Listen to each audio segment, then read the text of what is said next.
सामने खड़ा 100 मीटर लंबा विशाल जीव मरने से ठीक पहले तक अपने हाथ में पकड़े सफेद गोले को छोड़ने को तैयार नहीं था।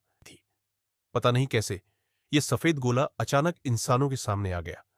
कंप्यूटर स्कैन से पता चला कि इसका पदार्थ पृथ्वी की किसी भी जात धातु या सामग्री से मेल नहीं खाता।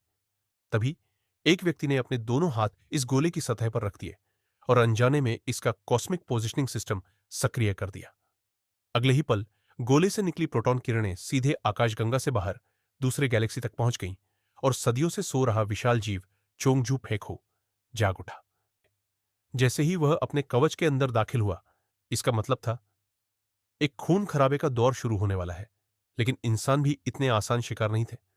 दशकों की अंतरिक्ष युद्ध के अनुभव और एलियन तकनीक की मदद से उन्होंने पृथ्वी की कक्षा में लेजर आयन तोपों का मैट्रिक्स डिफेंस सिस्टम तैनात किया। ठीक उसी दिन जब इंसान विदेशी आक्रमणकारियों पर जीत की 20वीं सालगिरह मना रहे थे, चांद के पीछे अचानक करीब 5000 किलोमीटर व्यास वाला एक विशाल यान प्रकट हो गया। चंद्रमा के युद्ध कमांड सेंटर ने तुरंत सिग्नल मिलने पर कार्रवाई की। कमांडर के आदेश पर लेजर आयन तोपों ने फायर किया, लेकिन वॉर को उसकी शील्ड ने रोक लिया। दूसरी बार हमला किया गया, लेकिन तोप के चार्ज होने के बीच एलियन जहाज ने पहले हमला बोल दिया।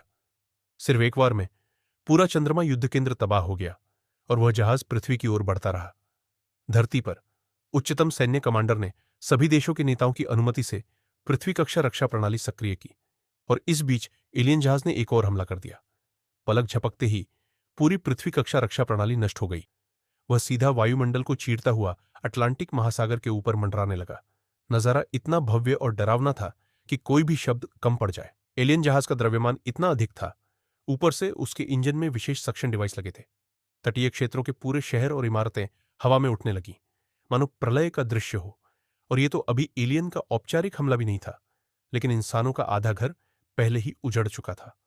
आसमान में वह विशाल यान धीरे धीरे अपने चार पैर फैलाकर अटलांटिक किनारों पर टिक गया।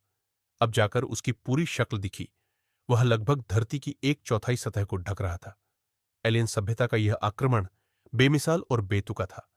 51 जोन के प्रमुख और पृथ्वी युद्ध कमांडर मा होंग ने राष्ट्रपति का स्वागत किया।